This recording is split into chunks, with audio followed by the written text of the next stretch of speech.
Fala, galerinha do YouTube, aqui pra eu mostrar como vamos lá. Esse vai ser o terceiro vídeo pro canal. Então vamos lá. Eu só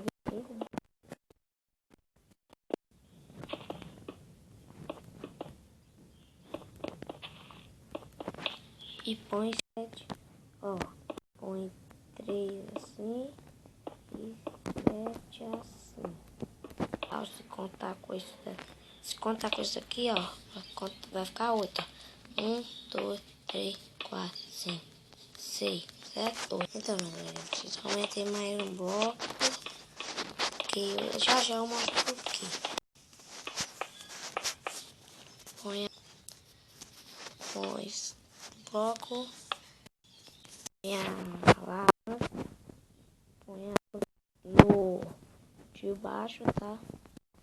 Põe a TNT no de cima, porque se eu pôr a TNT de baixo, a água vai sumir.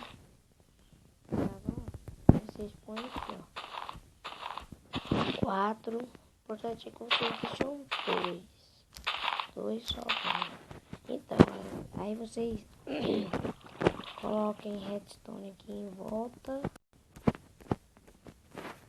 Depois de ter colocado, você aciona, põe uma bomba e...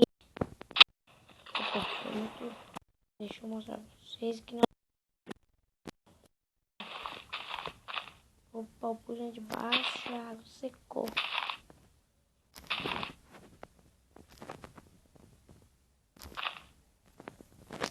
Põe a água, põe aqui, né? Assim, põe a TNT. 4 TNT. Vamos pôr 5. Tanto que vocês viram.